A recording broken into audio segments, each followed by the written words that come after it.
Good morning. Today is the 19th of Cheshvan, 2024. It's the Yahrtzeit of our Mashpia, Rebbe the Meilech Zwiebel, who was known as Rebbe Meilech Zwiebel. Rebbe Meilech was an extraordinary Jew.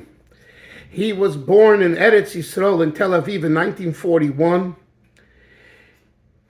At some point in his childhood, he was a gifted prodigy, and his father was a Baba Chasid.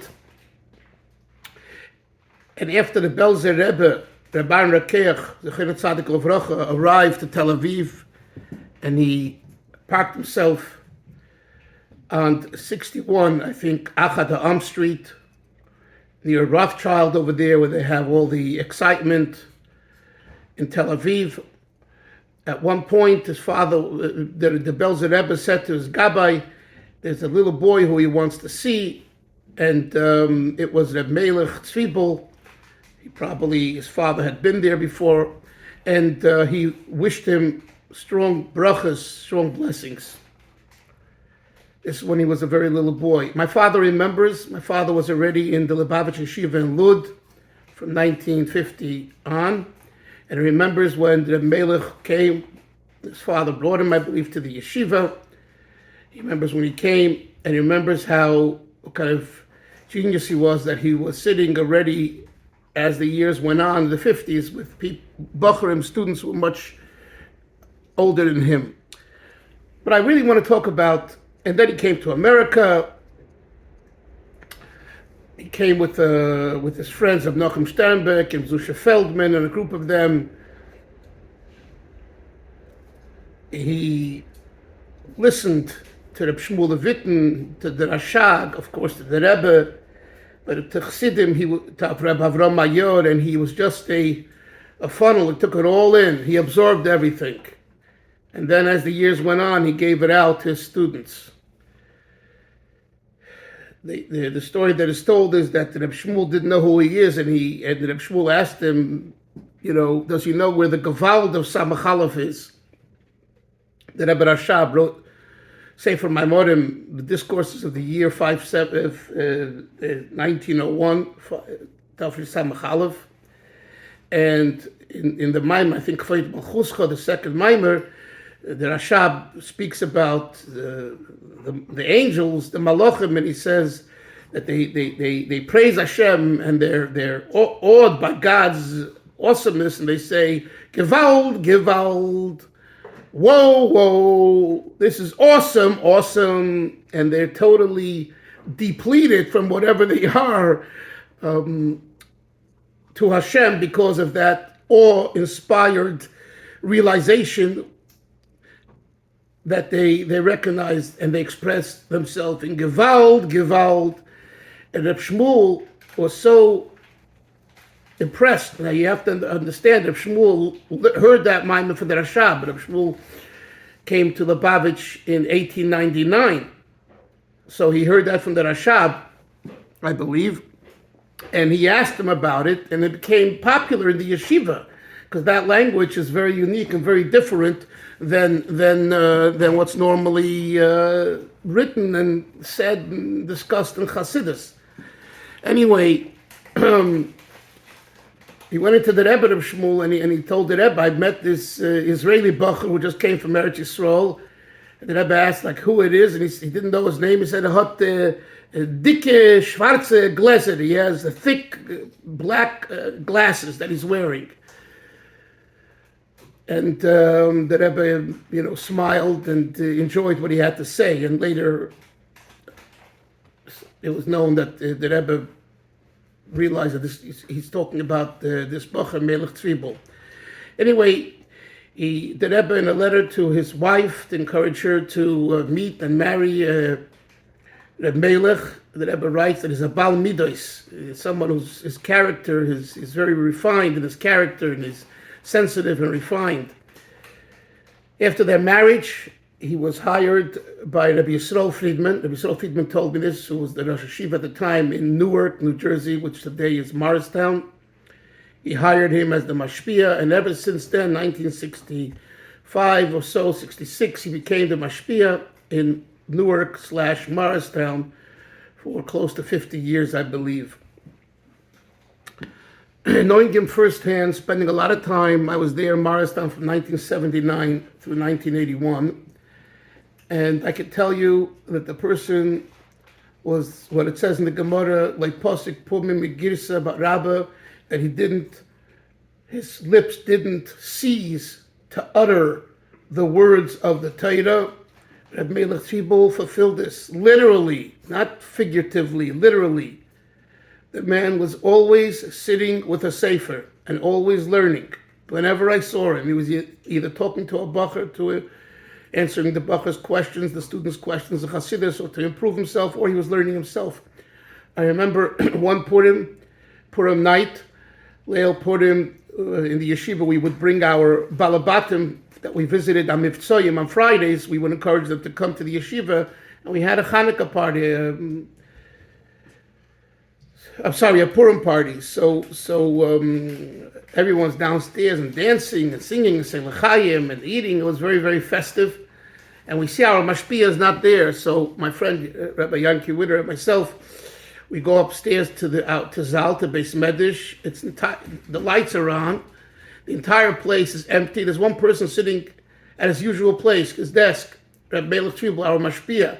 We go over to him and I say to him, Rabbi Meilech, it's a Purim heit banacht. Ad lo yada, it's Purim, you have to say l'chaim, ad lo yada.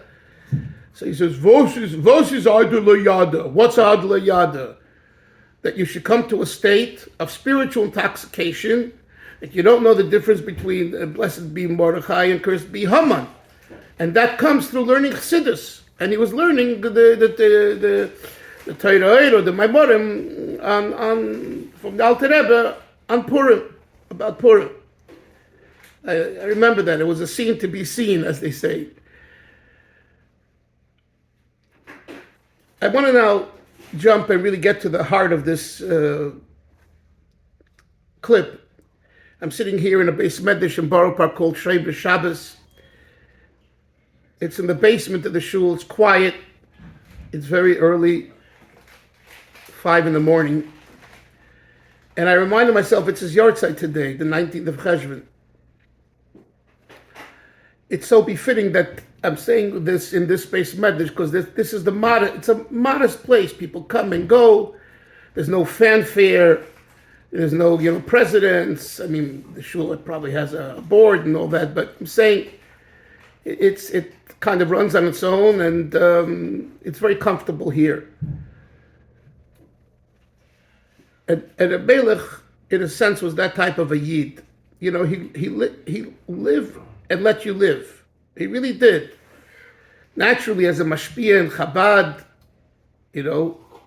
they have certain things that they want of the students to improve themselves. But overall, because of his immersion in Torah, and I emphasize, not just Chassidus, Reb Meilech used to give shiurim in Gemara to Bacher in Morristown. He would learn with Bachrim Ktsos, Nesivus, Reb Chaim. I discussed with him things that I was learning in Nigla, in Talmud as well with him. And he knew it all. He knew it. He knew it like off by heart. He knew it. He was such a genius mind.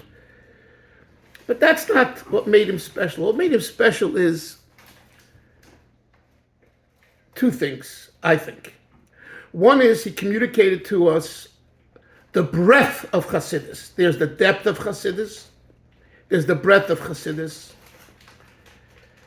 And the Meilech had tremendous amount of depth. I remember one time Rabbi Yoel Khan came over to me and asked me, what did you learn in yeshiva this week? This is while I was in Morristown, and I told him that Meilech taught us about this idea that the 10 spheres are divided 3, and then Malchus.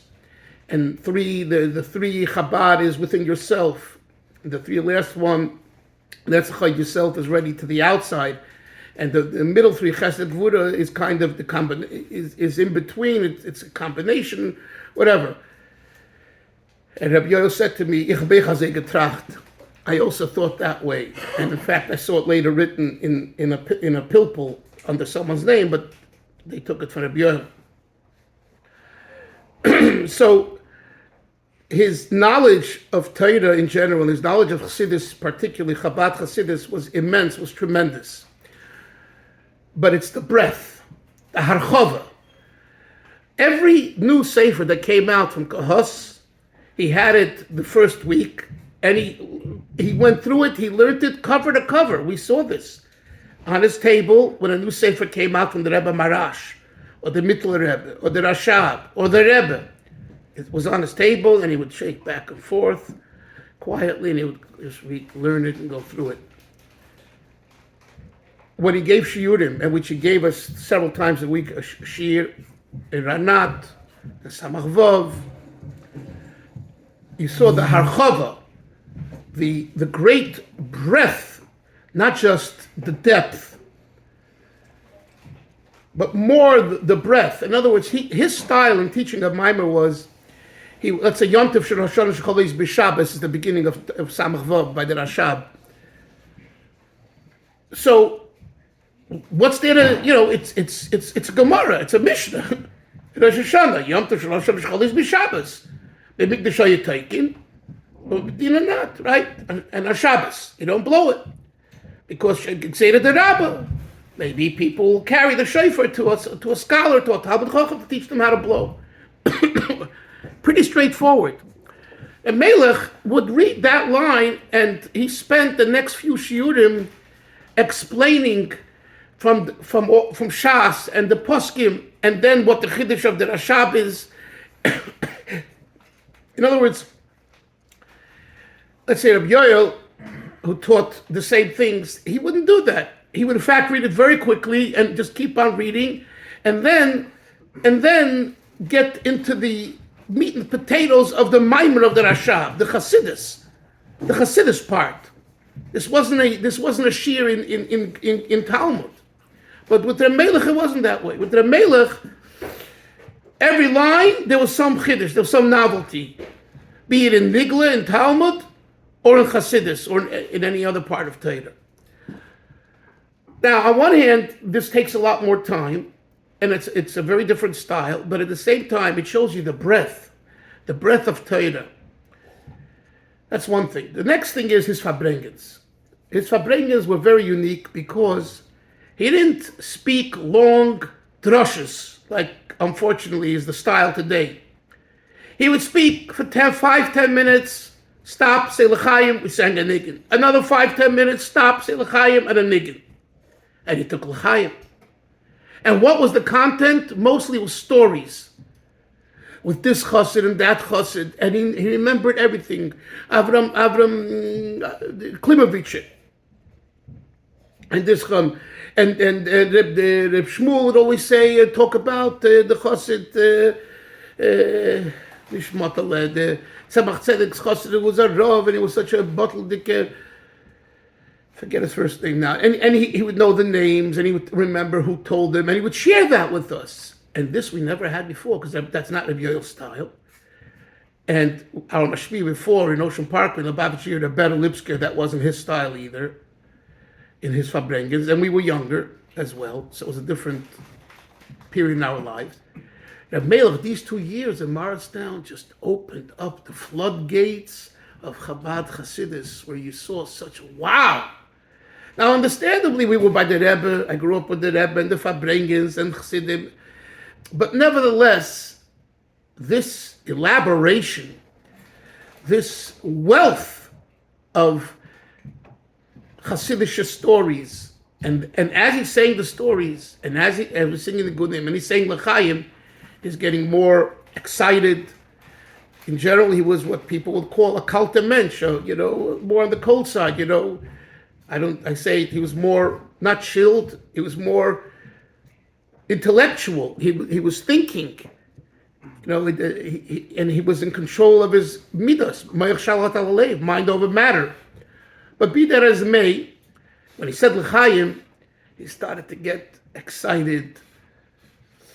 The ultimate was when he got up at the end, all of a sudden, after 2-3 hours sitting in Fabrengen with us, and he would start dancing, and we all started to dance with him, and then he made a somersault. It's called a kulia. And you knew when he does, and then he asked us to imitate him and to make kulyas as well. And we knew that was the end of the Fabrengen. And he would sing, he would lead us in song with this song. I remember it like yesterday. Tait is der Oilom, Tait is der Oilom, Tait is der Oilom, ay, ay, ay, Tait is der Oilom, Tait is der Oilom, Tait is der Oilom, ay, ay, ay.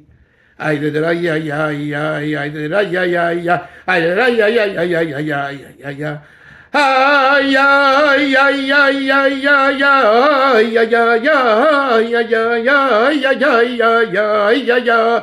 Ay, ay, ay, ay, ay, ay, ay, ay, ay, ay, ay, ay, ay, ay, they did relam, they did relam, they did relam, ay, ay, ay, they did relam, they did relam, they did relam, ay, ay, ay.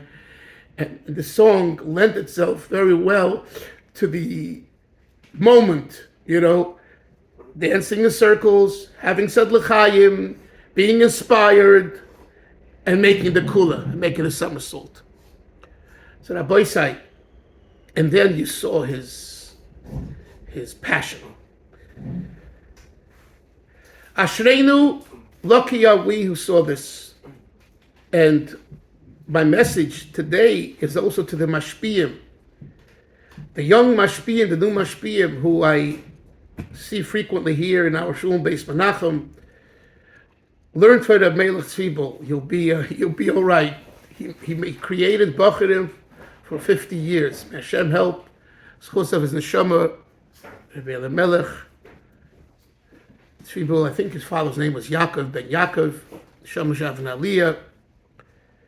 And we should be zeicha v'kitzur hanu sheikh na'afar b'hu b'teicham to see Tchias HaMesim with him and everyone else, cut of mamish very speedily, in a way that we will dance in Yerushalayim Kodesh in Binyan Beis HaMikdash, cut of mamish.